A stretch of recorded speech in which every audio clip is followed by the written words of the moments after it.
Welcome to Tally Help videos. In this video, you will understand how to use GSTR1 report for various return-related activities. With TallyPrime, you can move a voucher to a different return period if you do not want to file the return with the voucher or you want to include the voucher in a different return period.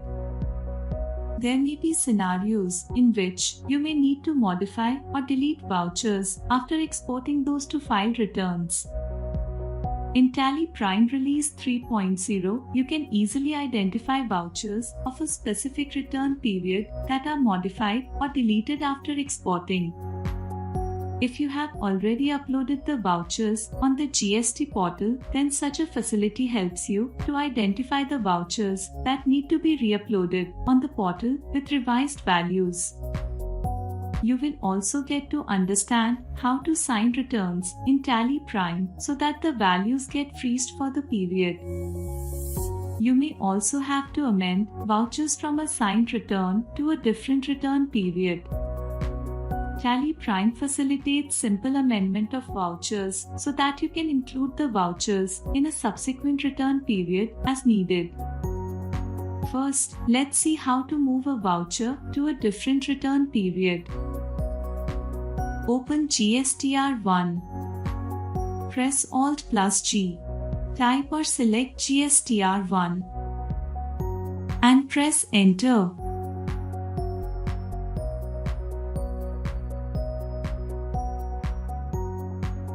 With the all-new feature of setting a new return effective date, moving vouchers to a different return period has become simple.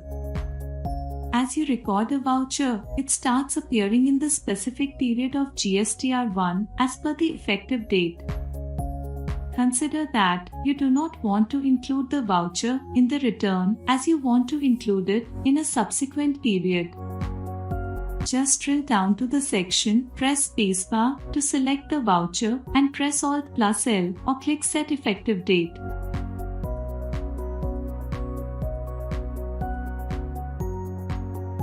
Consequently, the voucher will start appearing in the GSTR1 of the period based on the effective date.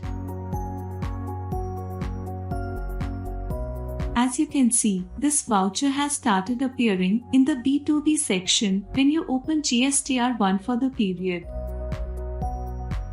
Now, let us see how to handle transactions that need to be deleted after export. Consider that you exported a JSON file containing vouchers from a particular return period.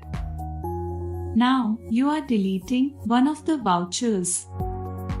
Just drill down to the section,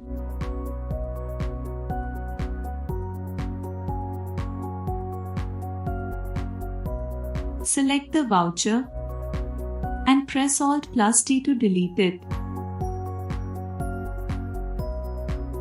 The voucher moves to the Marked for Deletion on Portal section. As you can see, the voucher is deleted before signing. Press Alt+E and export the voucher to Submit Delete Request on the GST portal. The voucher is denoted with the text Delete against it. You can then export the transaction and upload the JSON file with delete request. Now, consider that you had to modify a voucher after export. Just open the voucher, make changes and press Ctrl+A to save.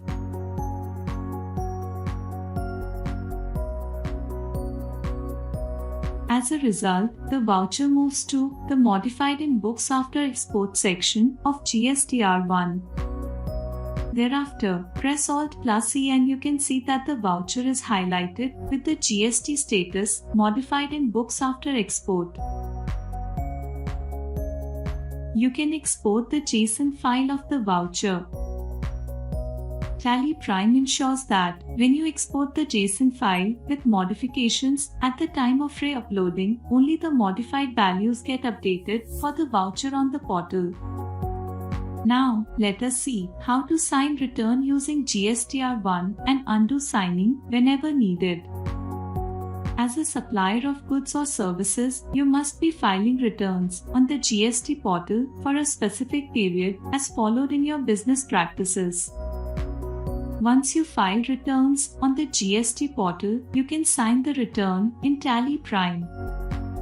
Signing a return in TallyPrime freezes values of all the transactions included in the return. As a result, you will not be able to modify transactions that are included in the filed return. For instance, let's open GSTR1 for a specific period. Press Alt+G.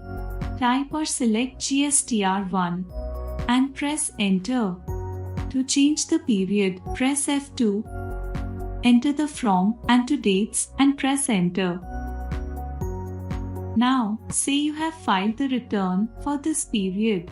You can mark it as signed in TallyPrime. Press F10 or click Mark as signed.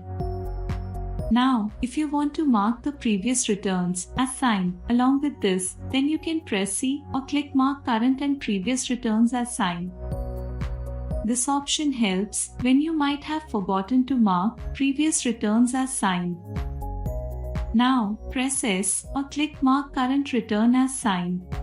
If there are any transactions in the uncertain transactions, corrections needed, or ready for export section, then a message appears to inform you about the same. If you want to correct and export those transactions before signing, then you can do so. Press Y to continue signing.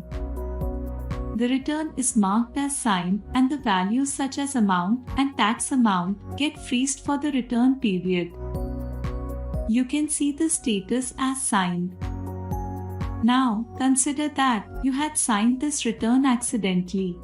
In such cases, press Alt plus F10 or click the arrow against mark as signed and click Undo Signing. Press S to undo signing of the return. The status got changed to not signed. Now, let us see how to amend vouchers in a return that is marked as signed. Press F2 and open GSTR1 with the period for which return is marked as signed. Now, consider that one of the vouchers needs to be amended with some modifications in the values. Drill down to the respective section of the transaction, say B2B invoices. Drill down further to the party. Identify the voucher and drill down to it. Make the changes and press Ctrl+A to save. As a result, the voucher moves to the Uncertain Transactions, Corrections Needed section of GSTR1. Drill down to the section.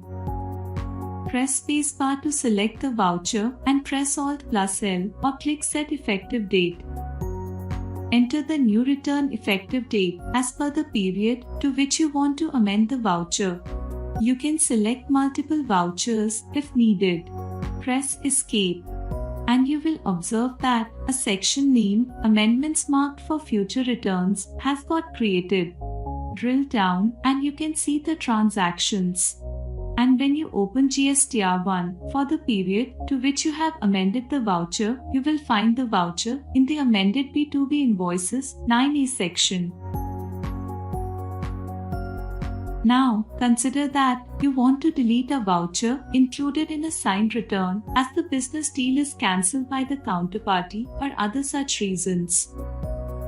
Let's open GSTR1 for the period of signed return. Drill down to the respective section of the transaction that you want to delete, say B2B invoices. Drill down further to the party. Select the voucher and press Alt+T to delete. Press Escape and drill down to Marked for Deletion on Portal. Now, you need to amend this voucher to 0 in the subsequent period. So, select the deleted voucher and press Alt+L or click Set Effective Date. Enter the date and press Ctrl+A to save. Now, the voucher moves to the non-accounting transactions included in return section. based on the effective date provided by you, the voucher moves to the respective period under the amended B2B invoices 9A as amend with 0. As you saw, you can do all the return-related activities such as signing return, moving a voucher to a different return period. You can amend the vouchers after signing so that you can include those in the future return period. And if you have modified or deleted vouchers after exporting, then TallyPrime ensures that you can identify such vouchers and export with delete request or modifications as needed. Thank you.